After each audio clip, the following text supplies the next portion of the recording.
gentlemen. It's a great pleasure to introduce the first of this second series of online discussions at the POLIN Museum on new books on the history of the Jews in the Polish lands. A part of the museum's global educational outreach project, and funded by the Toby Foundation, the William K. Boys Jr. Foundation, and the Association of the Jewish Historical Institute, this series seeks to stimulate debate on new historical work and bring together scholars in a range of countries, something which is now possible with the new technology at our disposal. Among the books that we're going to be discussing in the second series are Moshe Grossmann's Categorically Jewish, Distinctly Polish, Polish Jewish History Reflected and Refracted, Alison Schachter's Women Writing Jewish Modernity, 1919 to 1939, Natin Meir's Stepchildren of the Shtetl, The Destitute, Disabled, and Mad of Jewish Eastern Europe, 1800 to 1939, and Sofia Golantz's It Could Lead to Dancing, Mixed-Sex Dancing and Jewish Modernity. Tonight's meeting will be devoted to Eliana Adler's Survival on the Margins, Polish Jewish Refugees in the Wartime Soviet Union, which was published by Harvard University Press in 2020. The largest group of Polish Jews to survive the Holocaust were the over 200,000 Jewish refugees from Poland who fled to the Soviet Union in the wake of the Nazi invasion. Almost all hoped to return to Poland after the Allied victory, and as a result refused the offer of Soviet citizenship made by Stalin in 1940. As a consequence, they were deported to labor camps in areas in the Eastern Soviet Union, in Soviet Central Asia, and in Soviet Central Asia, which the Germans were not able to occupy, where they endured backbreaking toil, bitter cold, and extreme deprivation. When they were finally allowed to return to Poland in 1946, they found a country in which very few of their Jewish compatriots had survived.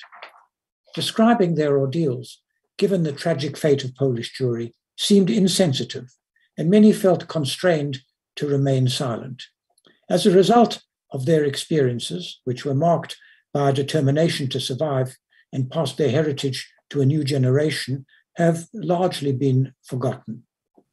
This topic forms the subject of Survival on the Margins, which will be discussed this evening by its author, Eliana Adler, Associate Professor of History and Jewish Studies at Pennsylvania State University, with Atina Grossmann, Professor of History in the Faculty of Humanities and Social Sciences at the Cooper Union in New York City, and Katharina Friedla, recently appointed Toby Curator of European Archives at the Hoover Institution at Stanford University.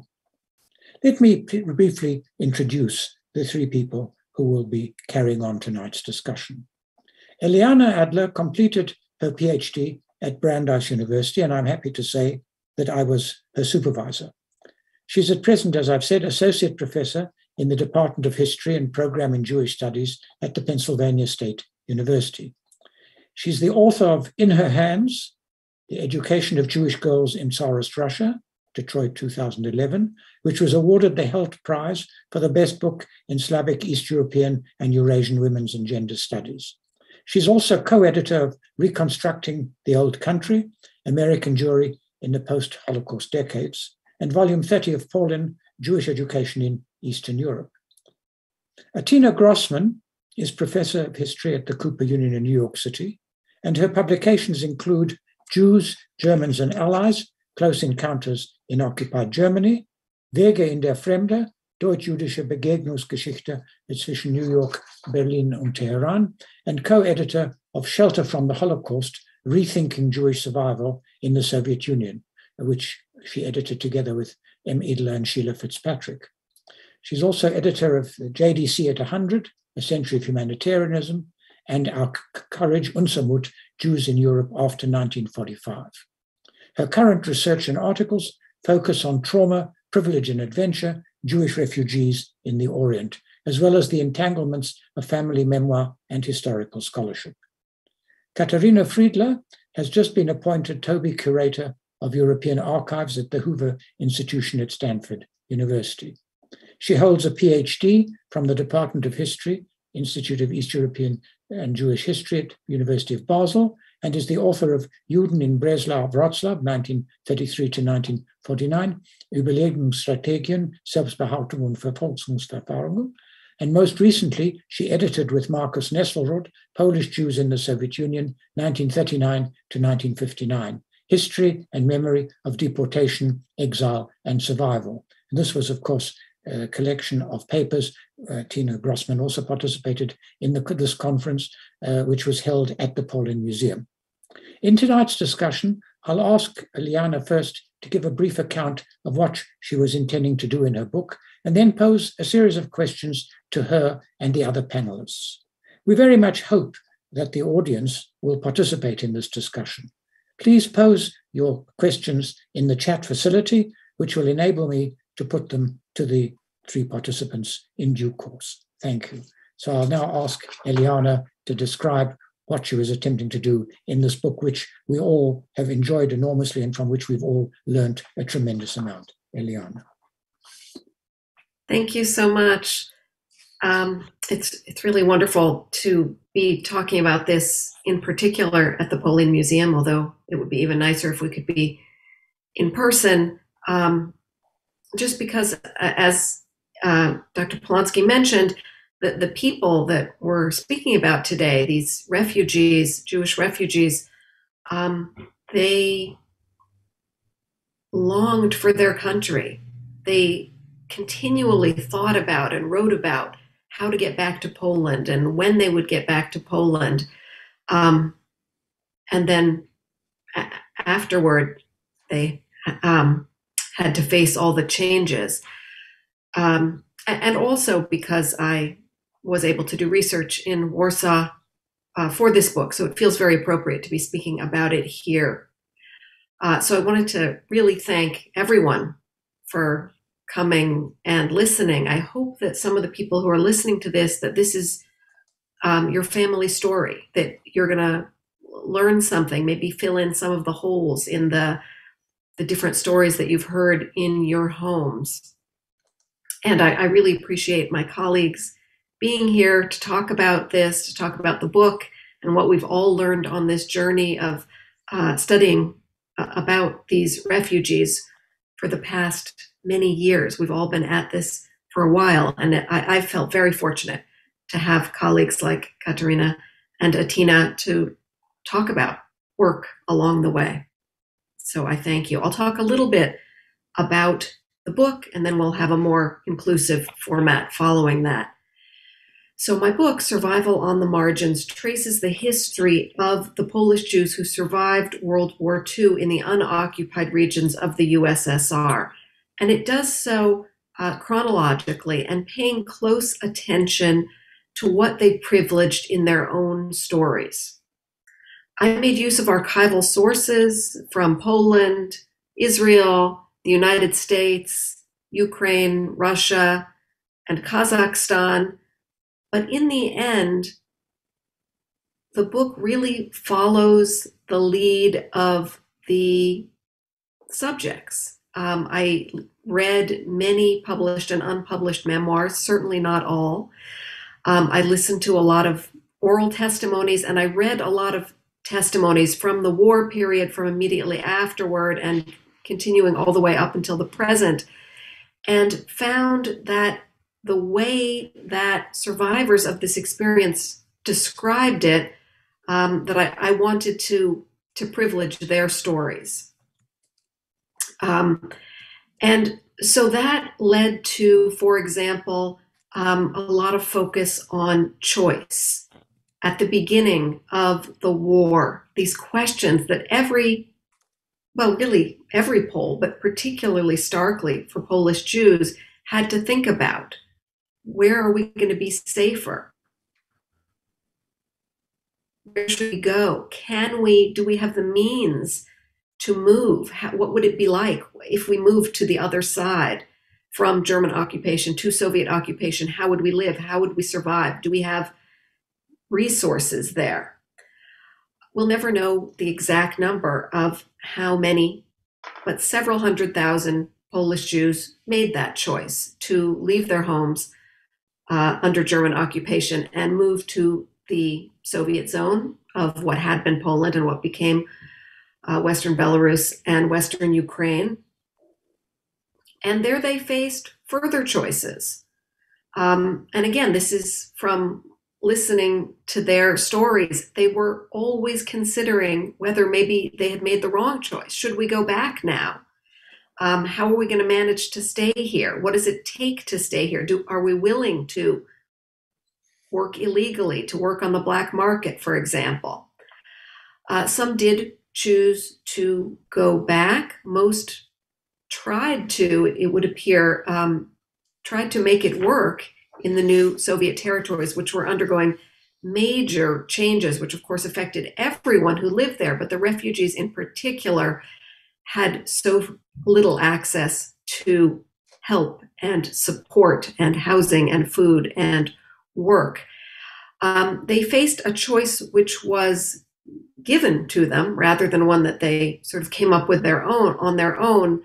In the spring of 1940, when they were asked by the Soviet state whether they would be willing to accept Soviet citizenship and stay in those new territories, albeit a little further from the border, or would they like to go back to their homes? And they understood that as a genuine, honest choice, even though we now know that it was really more of a test or an ultimatum, and that it turned out that they were in fact deported. The majority of them who chose to go back to their homes were in fact deported east instead of west, to labor installations, to special settlements, to labor camps.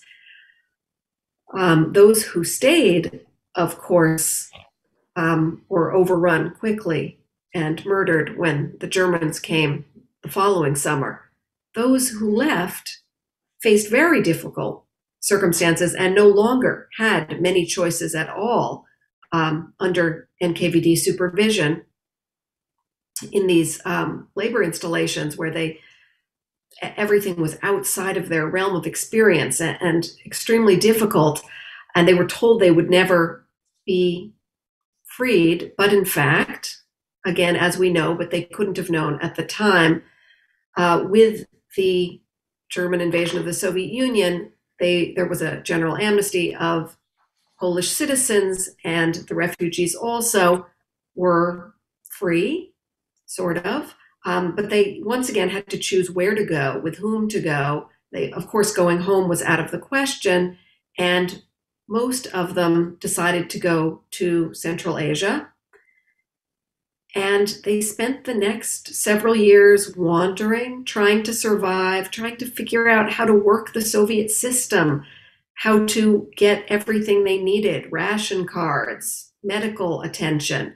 Of course, millions upon millions of Soviet citizens were being evacuated and were self-evacuating to those same areas in the Central Asian republics and in Kazakhstan.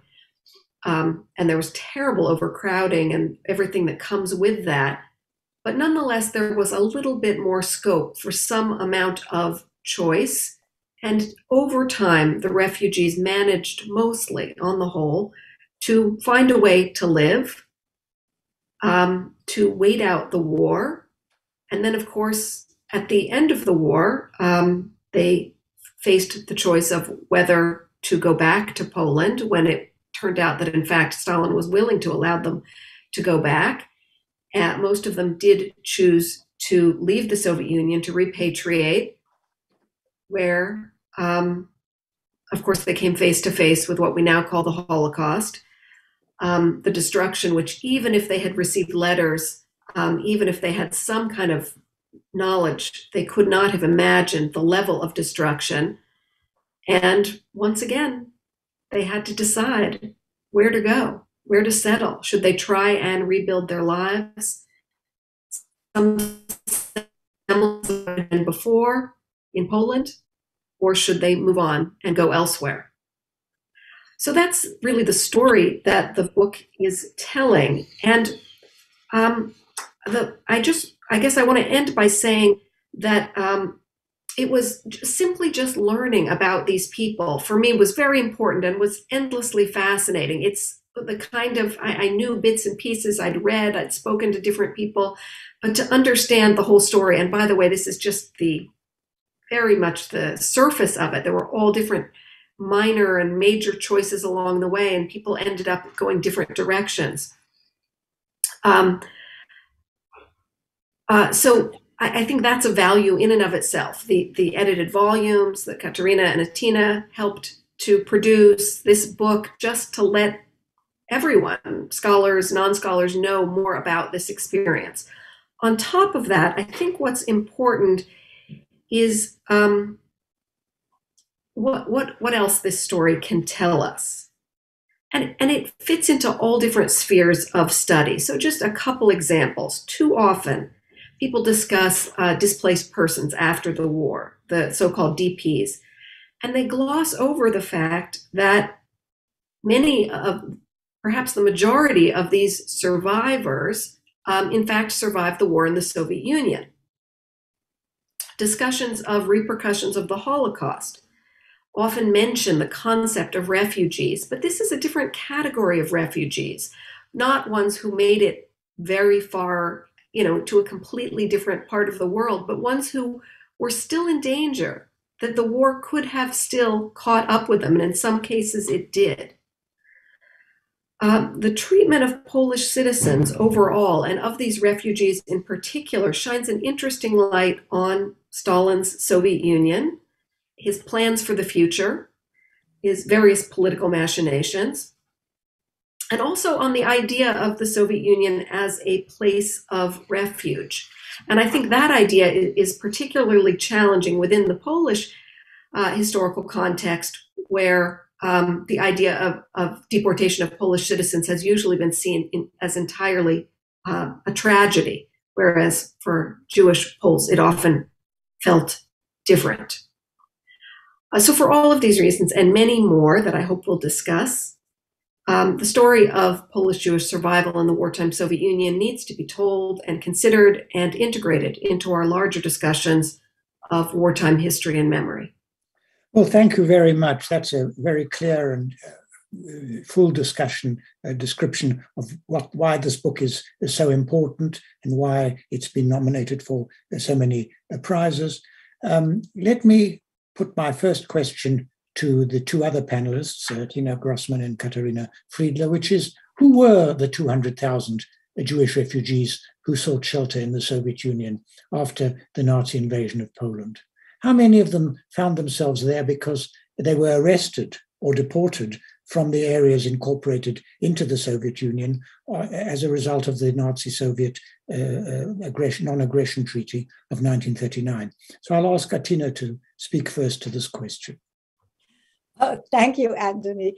And first of all, I just want to say also how really delighted I am to be here and talk about Eliyana's book, which I do feel like I've kind of been, following at the very least since a quite memorable conference workshop in Melbourne in 2015, I think, where Eliyana already was pointing the way to her approach, which was to really listen carefully, as you just said, to the voices of those who were there and to their testimonies. And in terms of who were they and how many, I think one of the things that I learned from Eliyana is that I think we'll never quite know how many there were and what the exact breakdown was between those Jews who fled from Western Poland as the Nazis invaded in the fall of 1939 and fled east, making these extremely difficult choices of to go or not to go, who was going to go, who was going to stay, what made sense, what was possible. And then those formally Polish Jews who found themselves on the other side, as it were, on Soviet-occupied territory after the division of Poland, a month earlier, so in August 1939, and who then ended up becoming part of this larger group of Polish Jews who were joined with non-Jewish Poles in the special settlements, and then also in predominantly Central Asia. So when we say, approximately 200,000 altogether, Eliyana in her book refers to Mark Edley's estimate of anywhere between 150,000 and 300,000 Polish Jews altogether. That's a pretty big spread. So I think Eliyana can probably provide even more detail on why she is also very cautious about numbers. I just would say about who they were. I think one of the great gifts of Eliyana's book is that she points to the diversity of this group on the one hand, while also highlighting the significance of categories that historians increasingly pay a great deal of attention to, namely age and gender. And that, on the whole, who they were in terms of people who were able and willing to take that step under extremely chaotic and uncertain circumstances tended to be more male and younger, and that choice, choiceless choice in some ways, but nonetheless a choice, even had implications then for example, demographic composition of the ghettos in Nazi-occupied in Nazi-occupied Poland. So this again, Eliyana talked about choice. If ever we wanted to think about contingency as this, this sort of, category that historians always stress, it depended so much on where you were geographically, how close to the border were you, what kind of family decisions were made. Another one of the great lessons of Eliyana's book is that she doesn't just talk about choice, but she talks about the framework in which these choices were made, very often within families, which could achieve consensus or sometimes not. These terribly wrenching decisions. Whether the Soviets opened the border, whether it was possible to escape the Germans still. So these are predominantly these two groups, one from 1939 and then ending up joining with those Jews who had already ended up in the Soviet zone and then had to make other choices about further journey. I'll just stop there and ask Katharina to comment on who were these refugees. I gave the number of 200,000. I'm aware, as you pointed out, that this is a very rough estimate, and we don't know. We know neither accurately the number of refugees, and even the number of deportees has been significantly reduced on the basis of the Soviet figures, some of which have been criticized. Katharina, who were the refugees, and how many were people who had been arrested or deported, rather than had fled because they were trying to save themselves? So this group of refugees constituted an extremely diverse group. So we can find among them Bundists, Zionists, people with leftist sympathies, or those who were completely indifferent, so in this political meaning, but also rabbis or students of yeshivas, and as well whole families who decided to flee to the Soviet occupied zone. So we are talking here about completely diverse group.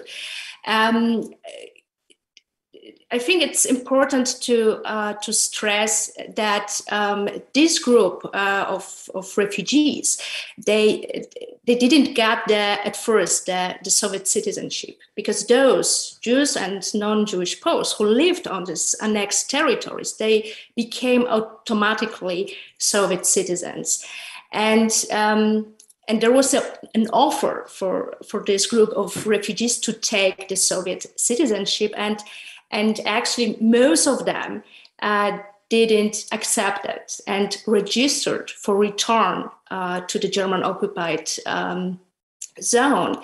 And actually, as a result of this registration for return to the German-occupied site, these people were deported to Siberia, to North Kazakhstan. And that's very difficult when we are talking about numbers. We will perhaps never get the final numbers. But we can say approximately 70,000 Polish Jews were deported during the deportation wave in June of 1940. And of course, some of them were also deported in April with also non-Jewish Poles. So that's very complicated history. But that's let's move on. To the question of reception. You've talked about the way all of you have talked about the fact that the Soviet authorities regarded the refugees as somewhat suspect and therefore put to them this rather ambiguous offer of citizenship, which was intended, I suppose, to test their loyalty, and they failed this test and were punished accordingly. But what about the people among whom they found themselves, both Jews and non-Jews, when they first fled, and then subsequently when they moved to Central Asia?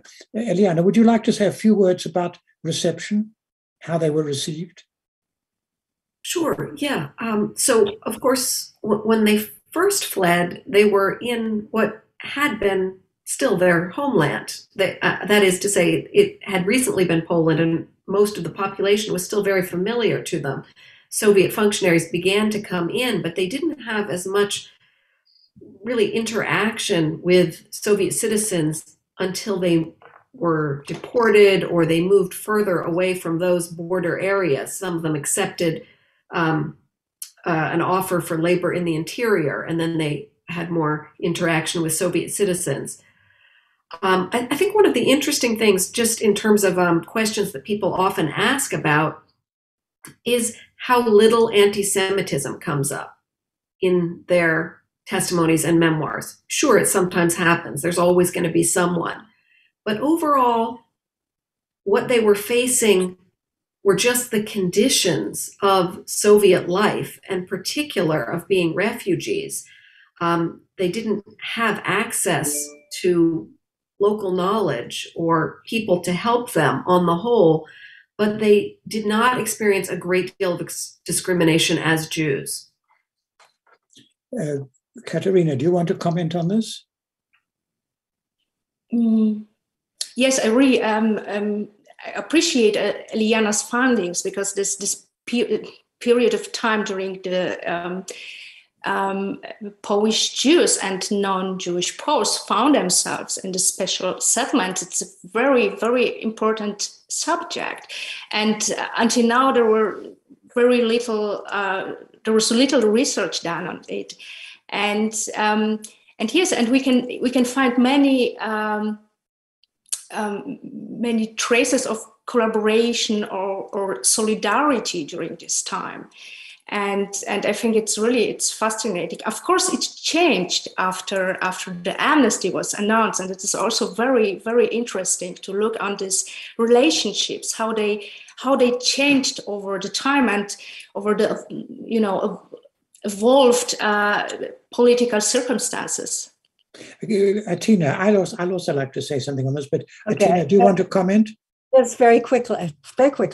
Again, I think Eliana stresses this, really great variety of experiences, starting from, the ability to even cross over in the first place.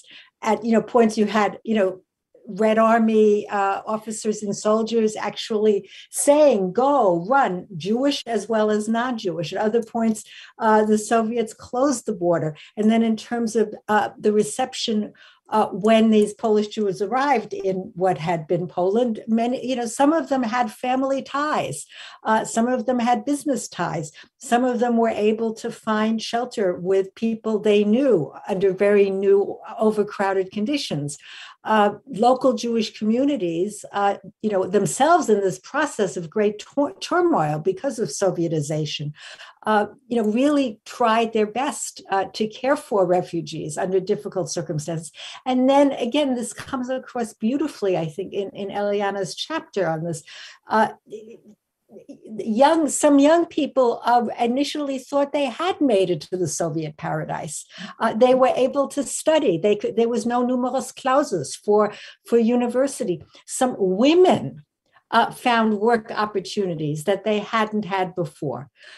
Religious Jews, on the other hand, were horrified because they couldn't find kosher food. So if you read the memoirs and the testimonies as carefully as Eliana does, we see that there is a wide spectrum of experience once the refugees arrive. I'd like to move back to the issue which Katharina raised, and that is the relations between non-Jewish Poles and Jews of Polish citizenship.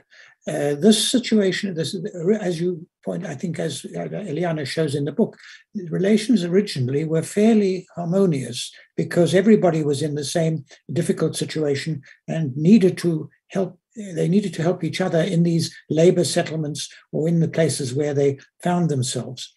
And I think this was the situation until the establishment of relations between the Polish government in London and the Soviet authorities, because this created a new situation in two respects. One, there was now a network of relief organizations on which Jews were represented and which does seem to have operated fairly reasonably and fairly towards both Jews and non-Jews, and I'd like the three of you to comment on that.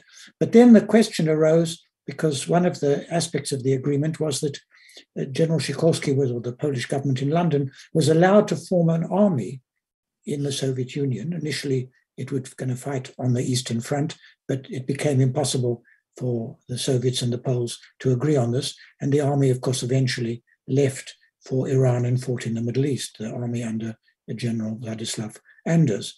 The whole question of who was recruited to this army and to what extent Jews were deliberately excluded is a very important one. So let's start with the question of relief after the establishment of Polish-Soviet relations. Eliana, would you like to say something on how the relief functioned?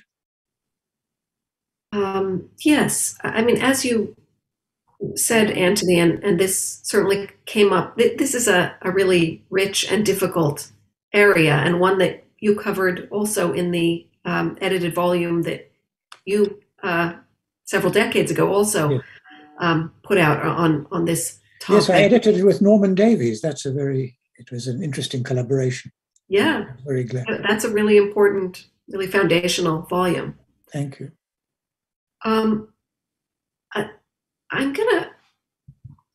This is something I've been trying to put into words, and I'll be interested to see if Katharina agrees with me, because she probably knows these documents better than I do. But my overwhelming impression from the documents here is that the Polish government in exile and its representatives understood what it meant to them to help Poles, and to put Poles in the army and to help Poles who are having a difficult situation. That the definition of a Pole to them was a Catholic ethnic Pole. And so Jews were a separate category. And when they did also help Jews, and they did allow some Jews to join Anders' army, but that felt like already sort of a great favor on their part, that they felt like they were going out of their way to help the Jews by allowing them to benefit from these opportunities at all, whereas the Jewish Poles understood themselves as 100% Polish, as part of that population, and that they should have been equally represented. And just those different understandings of what it meant to be a Pole, whether it's a nationality or an ethnicity or a citizenship category, meant that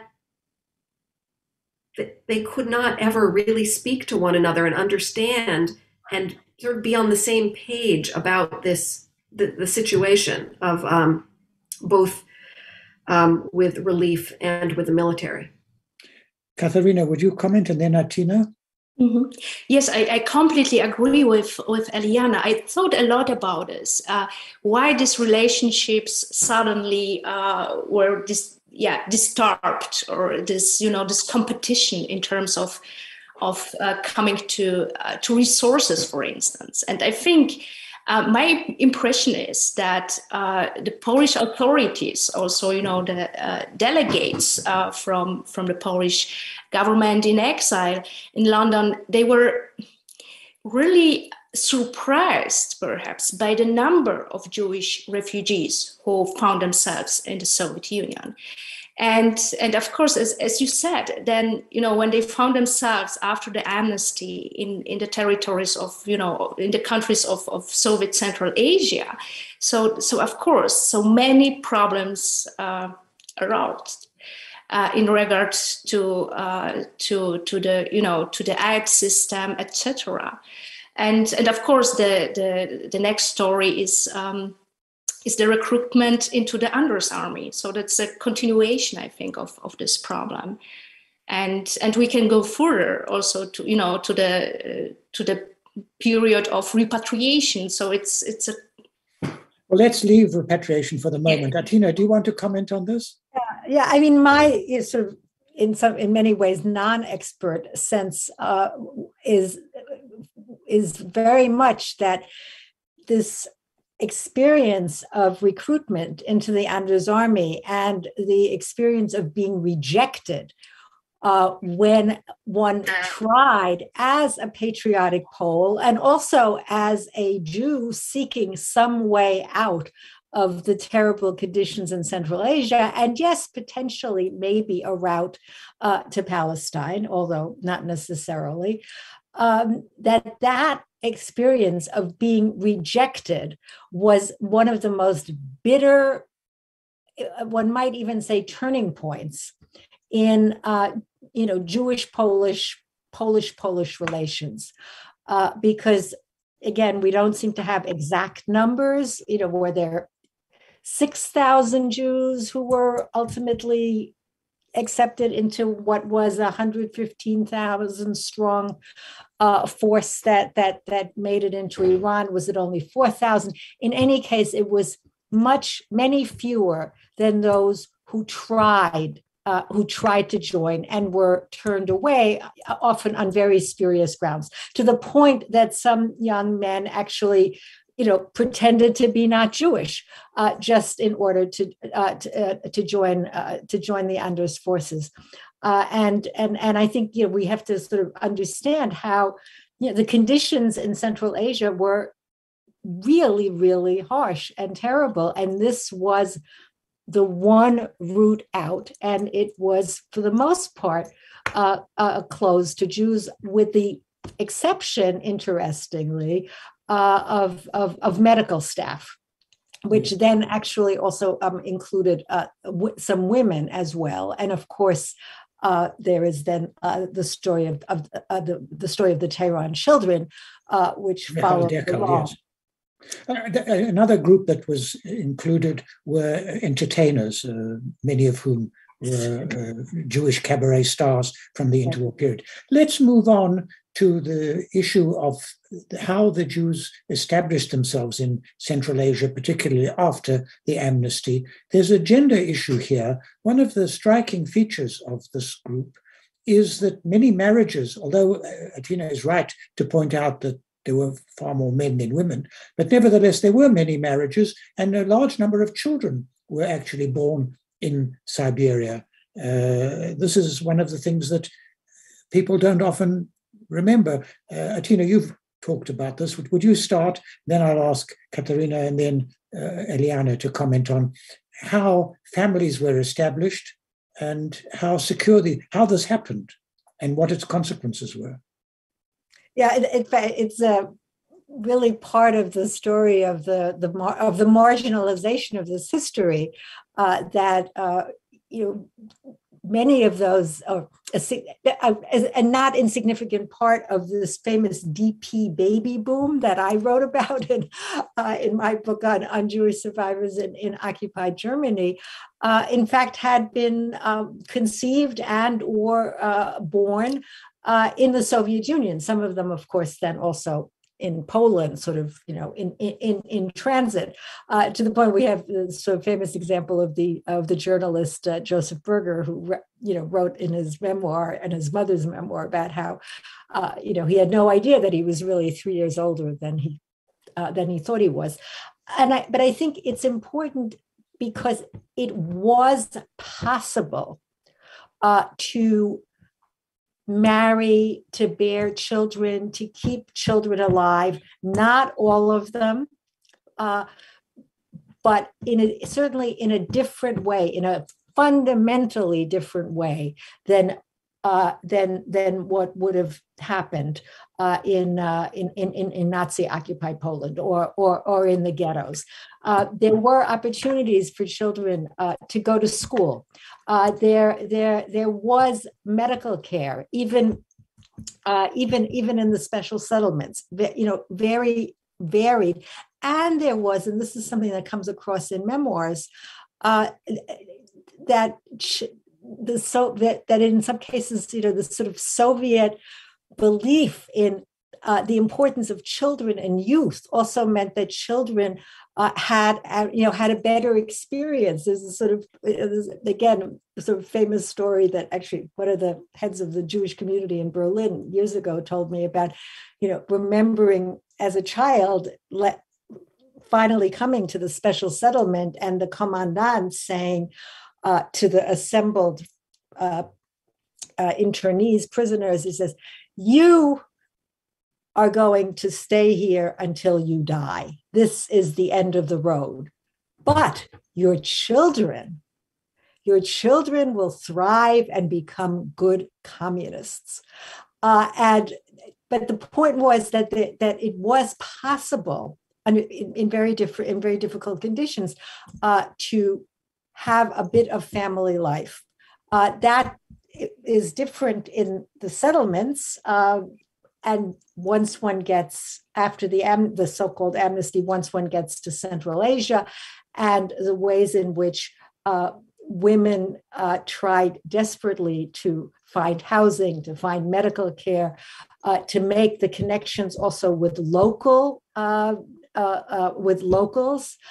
in order to establish those kind of networks that made for survival. So I think that is one of the key differences between what was possible in Stalin's Soviet Union and what was possible under the Nazis. That yes, and Katharina. Yeah, that's a really wonderful issue, and I'm really impressed how Eliana managed to combine so many different narratives of Polish Jews, non-Jewish Poles, Soviet Jews, in general the Soviet population, but also Polish and Soviet authorities, and these contact zones, interactions, encounters. And we also have some fragments where Eliana describes also, marriages. The people married also some, local people, let's say. And I mean, this is really extremely interesting.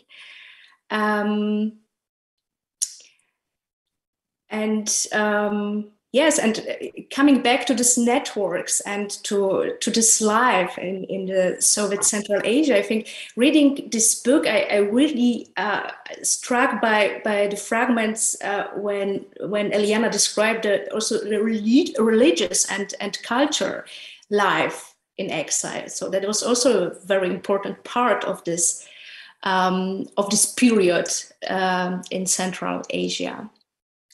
Eliana, do you want to add anything to that? I'll just highlight what I think has come out already, that part of what was challenging about writing about that time and place is that on the one hand, there was just, epidemic disease and terrible loss and people, losing their entire families. But there was also this sort of new possibility, partly because, on the one hand, and both of those are really because of the war, all of the resources were going to the military. They were starving. But all of the surveillance resources were also going to the military. So there was more room for some amount of cultural expression than there had been previously. And so to try and weave those together was challenging for the memoirists also to write about this period. And it does depend on their individual experiences, but it made it particularly interesting, I think. I think this is one of the strengths of the book, that you used so much memoir material, which has so many different experiences. I'd just like to raise two questions. The first is, do we know anything about the death rate among the people who were settled in Central Asia? I mean, what percentage did not survive?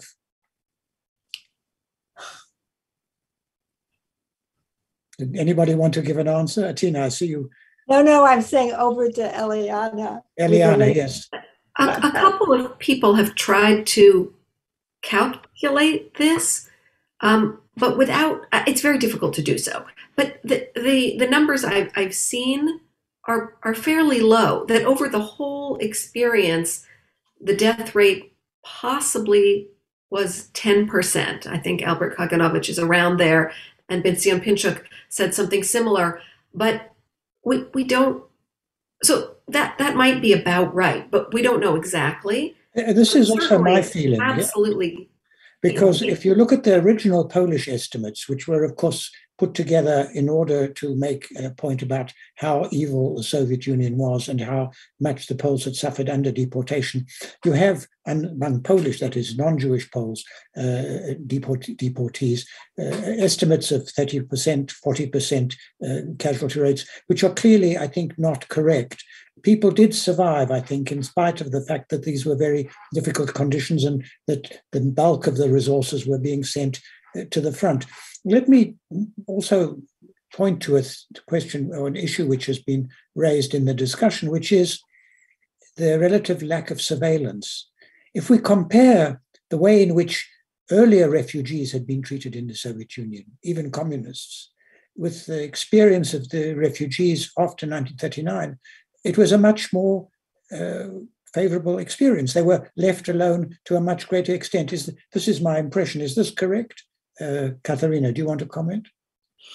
Yes, I think it's, you're right. And this has, of course, it depends on the situation during the war. And it was constantly, it constantly changed. And I think we can see some periods. So starting from 1949 until 1941 and the German invasion, where people were arrested, people were sent to the Gulag, etc. So after the German invasion, so we see also because of the new political alliance with the US and Great Britain. So the situation became better for the refugees. Of course, we have this amnesty. But when we think about the situation in Central Asia, just an example, the religious life, the religious freedom. So this is the point when we can talk about a not so strong Soviet control. So, and I think, Well, I think this relates to the question which Atina raised, about the commandant who said, you're just going to remain here. This is the end of the road for you, but your children are all going to be communists.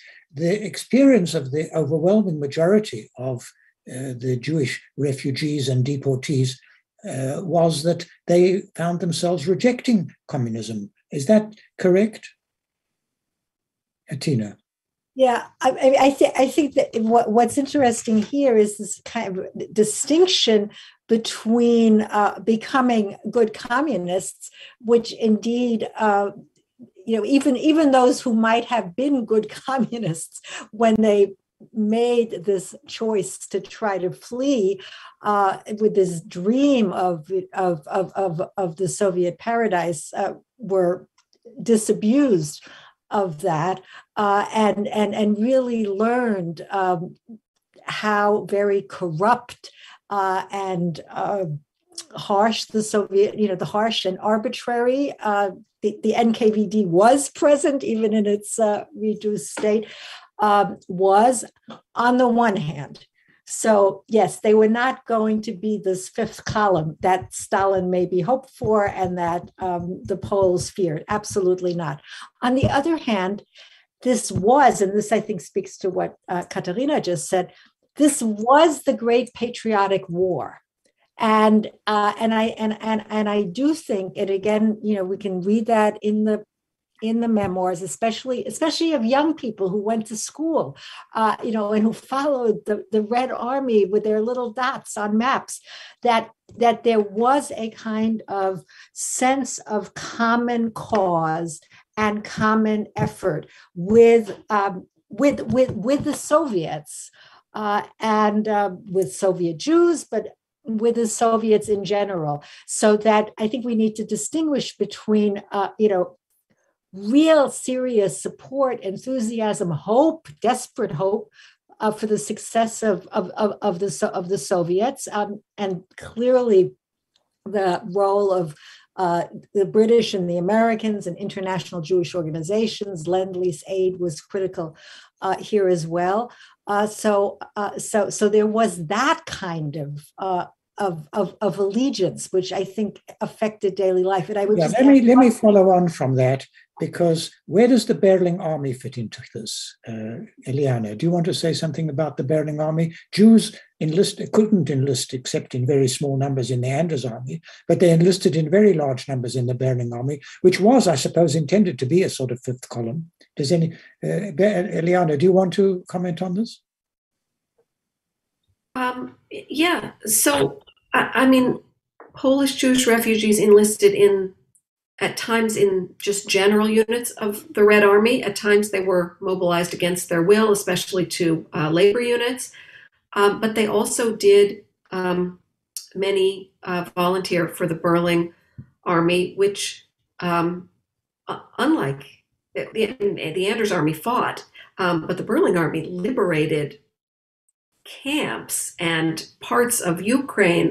They really marched right through the evidence of the Holocaust. And Jews in the Berlin Army, on the whole, they were much more accepted than in the Anders Army. But there's also some talk about needing to change their names, add on a ski, or needing in some way to dissemble in order to get in, which wasn't really fooling anyone on the whole, except that it just meant that the list of names looked more quote unquote Polish. Well, we are, coming to the end of the discussion. We have there are a number of questions which we still need to ask. Let me now ask about the return of people from the Soviet Union to Poland. What were the obstacles to their return? Were there people who wanted to stay in the Soviet Union? And how did they return, and who organized the return? Katharina, do you want to start by saying something about this? Yeah, maybe we can start with a remark that the majority of Polish Jewish refugees wanted to come back to Poland, except a relatively small number of those who already established families, for instance, with Soviet partners and who had perhaps already started their careers in the Soviet Union. Those, of course, wanted to stay. But coming back to the question, who organized this repatriation? So after the break of Polish-Soviet relations, again in April 1943, the Union of Polish Patriots was established, and this was an organization who cooperated with the Soviets and was responsible for Polish citizens who were at that time in the Soviet Union. So, and later on, they signed an agreement with the Soviet authorities about these repatriations. It was signed in the summer of 1945, already after the war.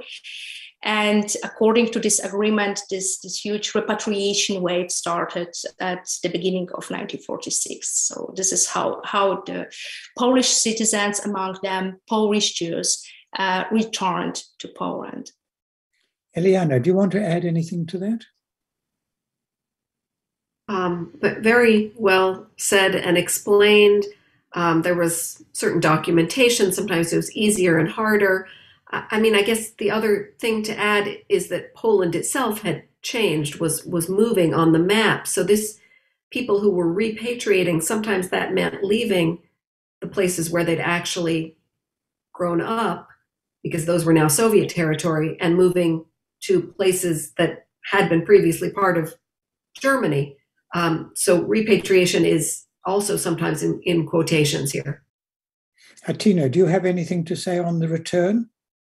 I think this is a whole, dramatic other chapter. I mean, the shock of return, right? The confrontation with what had actually happened, which, maybe people knew in pieces or they had dismissed as, maybe hopefully Soviet propaganda.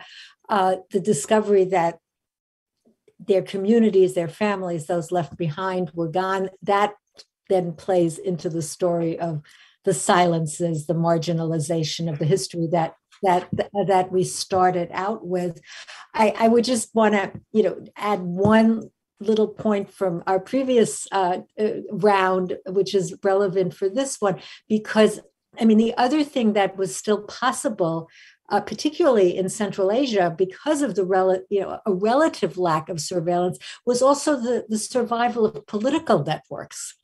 That youth movements, Hashomer Hatzair, for example, were able to maintain contacts so that those Polish Jews who did return, when they returned, not only were they stunning and shocking, because some of them actually came with families and had living children, but also they were in many cases actually in sort of better shape politically, physically than those who had survived in Poland itself, and who had already, of course, started to try to build up Jewish organizations. So this is a hugely complex topic. It is a complex topic and very controversial. I think at its height, the post-war Polish Jewish community probably numbered between 300 and 350,000. Most of them were people who had come back from the Soviet Union, 250,000 at least. And most of them did not stay in Poland. By 1950, the size of the Polish Jewish, the number of Jews in Poland, whether they could be described as a community is a matter for discussion, had fallen to around 70,000. Now, the reasons for their not staying in Poland, I think, are obvious. The fact that most of they came back to what was to them a Jewish cemetery. They felt uncomfortable. There was a persistence of anti-Jewish violence. And I suppose also, having lived in the Soviet Union, they were not that keen to see the importation of a communist system to Poland. Are these the reasons why they left? Eliana, do you want to start? Yes, I think that is well said. What part of what was interesting to me in the research was figuring out the opposite. That is why people stayed, because so much of the people that I certainly grew up with, who this was their experience, it was obvious that looking back, it was inevitable that they would leave. But in fact, it wasn't inevitable. And there were educational opportunities that people stayed for. There were family reasons to stay. And some people tried to stay for some number of years and then left later also. So there's this sort of ongoing attrition of the community. Katharina, do you want to comment on this? So I think it's by this last chapter of Eliyana's book, it's really fascinating how she came again to the question of decisions, of choices this group had to make again. Also the dilemmas and also different visions of restoring post-war Jewish life in Poland. And until now, I think we tended to, when we talked about this story, we concentrated on this movement or on this flight from Poland to displaced persons camps. And I love this chapter when Eliyana exactly wrote about those who decided to stay. And this is also extremely important, I think. As is the highlighting the extent to which there were actually, at least initially, fairly harmonious relations between non-Jewish and Jewish deportees in the Soviet Union. I think these are important discoveries in what Eliyana has found. Atina, do you want to comment on? Well, I just wanted to add that again, it depends on sort of where you are. There's the whole experience of Jews, Eliyana just alluded to it, of Polish Jews who were repatriated to what had been Germany in Silesia, and had these several years of really reestablishing, as Kamil Kijek writes about, right, this sort of, another last shtetl. We think of the DP camps as a last shtetl, but there was this possibility, and people didn't know what would happen. I mean, I always think a great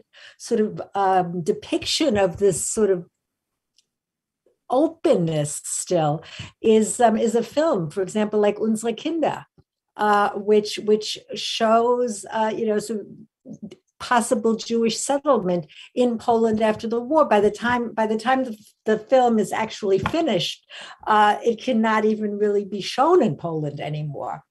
But that wasn't the case when the film was started. So again, there's these stories of the in-between times, the transits that tend to be forgotten, are so crucial for us. I think again there are several important transitionary periods, and one of them was the period after the Nazi invasion of the Soviet Union, when a freer atmosphere existed in the Soviet Union, and a sense that we were all fighting the same enemy was important. And secondly, the period from 1944 to the middle of 1947, when there was still something like a popular front government in Poland, and there was still relatively open areas where different political orientations could be established and different political solutions could be investigated. But as we know, these were lost hopes, and these failed with the imposition of a rigid Stalinist regime. And it was this ultimately which led to the flight of most of those who survived the war in Siberia. We're coming slowly to the end of this very interesting discussion. Let me ask you, all of you, why has the history of the people who survived, the Jews who survived in the Soviet Union, for the most part been neglected?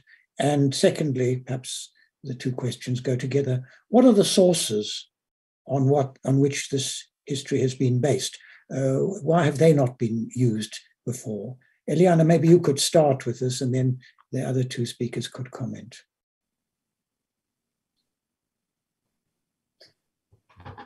So, Ingley, the way that I'm seeing this, I mean, we talk about silences and marginalizations, and that is true. But I also think that the people who came back, these refugees who came back from the Soviet Union, when they got back a little bit late, both in DP camps and in Poland, there was already sort of a Jewish culture of memorialization being established. And they joined it wholeheartedly because what we now call the Holocaust was their tragedy. They lost their sisters and their mothers and their nephews. So I think that it was possible after the war to understand the whole experience as one just utter destruction, and all of the survivors as whoever was left as one community. And gradually that began to sort of come apart in different pieces, and there came to be some idea of different types of survivors and different levels of survivors. And eventually this survivor with a capital S. But I do believe that after the war, they embraced the memorialization of the Holocaust, not because they were silencing their own stories, but because that was their story. Atina, do you want to comment? That's a really interesting way of putting it. I mean, and that's clearly maybe, the key point of being overwhelmed by the reality of what had happened and then needing to be part of this community, the surviving community, and not really finding a way of being able to tell a story that not only did it seem, less tragic, but it was so alien and in some ways so exotic and so hard literally even to map that it just was very difficult to fit into a narrative that was already being constructed. I think the other obvious key point that we always mention has to do with the emergence and intensification of the Cold War.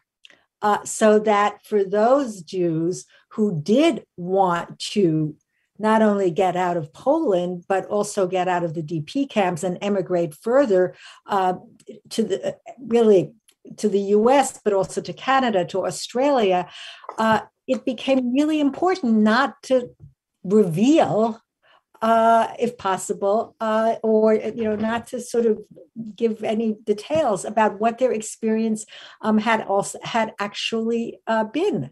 And so people made up stories, people lied, people suppressed that history because they had to strategically do what needed to be done in order to gain what was already very difficult admittance to Western countries. And it is interesting, I would just add one sentence that, one of the things that I actually learned from David Nassau's book, The Last Million, was the degree to which the American Congress, the US Congress, for example, and the US State Department was absolutely attuned to the fact that most of these Jews, these Jewish DPs, had been in the Soviet Union, and they had, some great deal of concern about bringing in people who might be communist sympathizers. So I think the role of the Cold War is also something that we have to take very, very seriously. And then there's the question which Eliana can talk about,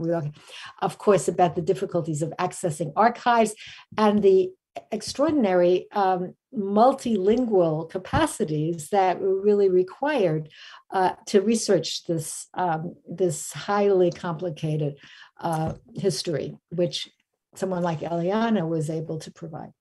Katharina, do you want to say a few words on this? Yes, I want to say only one thing that, and we will perhaps come now to the sources. I think it's important to stress that Already after the war, the refugees started to write about their experience. And we have this early accounts, which Eliana also uses, recollections written in Yiddish and Hebrew, published in Hitzkorbücher, memorial books, or elsewhere.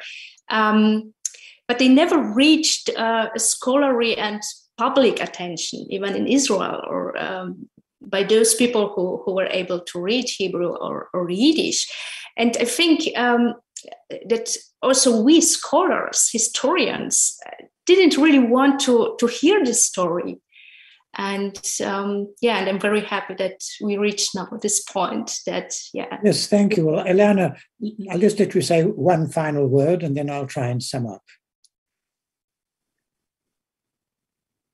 On the question of sources, I would certainly agree. Just the geographic spread of this story made it, no one could go everywhere and find all those sources. And I do think it's really important what Katharina said, that it's the Yiddish and Hebrew memoirs are often sort of forgotten or dismissed. They were there all along. And some of them are just marvelous. They're just absolutely fascinating and wonderful, written by writers. I did have another point, but they seem to have lost. I think it's been a very stimulating discussion, and I think that I'd like first to say that the book itself is heavily dependent on these deeply moving sources, and I very strongly recommend everybody in the audience to acquire and to read this book. It tells a very poignant and moving story, and it's a very deeply felt account of those people who actually made the choices, whether out of luck or out of proper foresight, which enabled them to survive. I'd like to thank Eliana for participating in this discussion, for writing this book, and Katharina and Atina for participating in the discussion. I'd also like to thank those who have made the discussion possible. It didn't happen without a lot of care. I'd like to thank Jan Wojniakowski, Jacek Fluss, Magdalena Lasocka, Iveta Rocek, Alexandra Ovcharczyk, Susanna Rosenspindler, and Pavel Rudzki. It's they who enabled the discussion to run so smoothly, and I'm very grateful to all of them. And with that, I finally again say this is a very important book, and I'm very proud that Eliana was my student and that she has produced this important book. And with that, I wish you all good night. Thank you.